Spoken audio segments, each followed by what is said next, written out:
Hello दोस्तों, आपका doctor R के बिंद। मोहब्बत की हवा और मेडिकल की दवा, इंसान की तबीयत बदल देती है दवा। आपका स्वागत है हमारे यूट्यूब चैनल में। आज हम जानेंगे इंडाइजेशन, जिसका हिंदी अनुवाद है भोजन ठीक से ना पचना। आज जानेंगे इसके कारण, लक्षण, साथ ही मेडिसिन और उसके निदान के बारे में। पहले जानते हैं उसके कारण के बारे में। कारण जानने से पहले थोड़ा जान लेते हैं उसके परिचय के बारे में। खाए हुए भोजन का ठीक से न पचना, या यूं ही सीधे शब्दों में बात करें जैसे हमारे पाचक तंत्रों में पाचक रसों की कमी के कारण या एंजाइम के कमी के कारण भोजन का ठीक से न पचना ही इंडाइजेशन कहलाता है। अब जानते हैं इसके कारण के बारे में। बेवक्त भोजन करना, ठोस या कड़ा भोजन करना, कभी कभी अधिक खाना खा लेना, दिन में सोना, रात्र में जागना, अनियंत्रित समय में भोजन करना, जैसे नियमित समय ना होना, यानी कि कभी 10 बजे खा रहे हैं, कभी 12 बजे खा रहे हैं, इसलिए भी इंडाइजेशन खराब हो जाता है। इत्यादि कारणों के कारण यह हमारा इंडाइजेशन गड़बड़ होता है। अब जानते हैं इसके लक्षण के बारे में, जैसे खट्टी डकारें आना, पेट फूलना, पेट में भारीपन होना, पेट में हम गुड़गुड़ाहट सी आवाज आना इत्यादि इसके लक्षण है। या बार बार शौच हो जाना, उल्टी होना इत्यादि इसके लक्षण होते हैं। कभी कभी हमारे पेट में दर्द होता है, इससे हम समझ जाते हैं कि हमारे इंडाइजेशन में कुछ गड़बड़ी है, दिखाई देती है।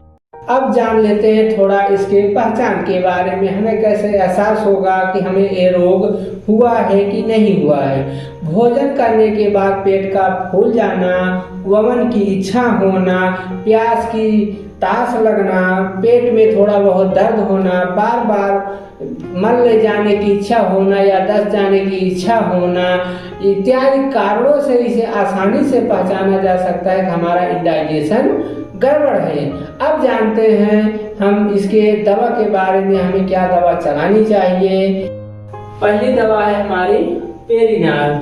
यह एक एंटीबायोटिक ग्रुप की दवा है। इसको हमने लिया है। इसको कार्य तो बहुत हैं, जैसे डायबिटीज हुआ, फिर पेट से पाचन तंत्र से जुड़े कई कार्य होते हैं इसके, लेकिन इसको हमने लिया है उल्टी के लिए, क्योंकि कभी कभी उल्टी होती है इस रोग में। इंडाइजेशन में हमारे डाइजेशन गड़बड़ होने पर उल्टी होती है, इसलिए हमने पेरिनाल टैबलेट को लिया है। फिर दूसरा है हमारा मेट्रोजिल। मेट्रोजिल एक बैक्टीरियल संक्रमण मारने की दवा है, जो हमारे दस्त में काम आएगी या बैक्टीरियल बढ़ जाने पर उसको नष्ट करने का कार्य करती है। देखते हैं तीसरी दवा है हमारी इंट्रोक्यूनाल। इंट्रोक्यूनाल में है क्यूनिडोफ्लोर, 250 mg इसका कंपोजिशन है। यह एक एंटी अमीबिक दवा है, जो हमारे मुख्य रूप से दस्त और परजीवी कीड़े के संक्रमण को दूर करती है, इसलिए हमने एक लिया है इंट्रोक्यूनाल। चौथी दवा है हमारी कार्पाल, 500 mg। इसमें पैरासीटामोल कंपोजिशन 500 mg है। इसको हमने लिया है अपने ज्वर, बुखार जैसे हुआ, पूरे शरीर में पीड़ा हुई है, इसलिए हमने यहाँ एक पैरासीटामोल या कार्पाल लिया है। अब पांचवी दवा है हमारी एसिला 150। इसमें रेनिटिडीन कंपोजिशन है 150 mg। यह हमारे एसिडिटी, कब्ज को दूर करती है, इसलिए हम इसको लिए हैं एसिला 150 mg। अब तो हमने जान ही लिया है इन दवाओं का वर्क क्या है। अब जानते हैं इसको हमको कैसे खाना है। जैसे एडल्ट के लिए हुआ, इसको एक गोली यानी दोनों टाइम सुबह शाम लेना है। फिर आपका मेट्रोजिल आता है, ये है एडल्ट के लिए सुबह शाम। अगर चाइल्ड को लेना है इसको हाफ ले सकते हैं या 1/2 भाग कर सकते हैं। चाइल्ड के लिए चाइल्ड के लिए 1/2 करना है इस दवा को।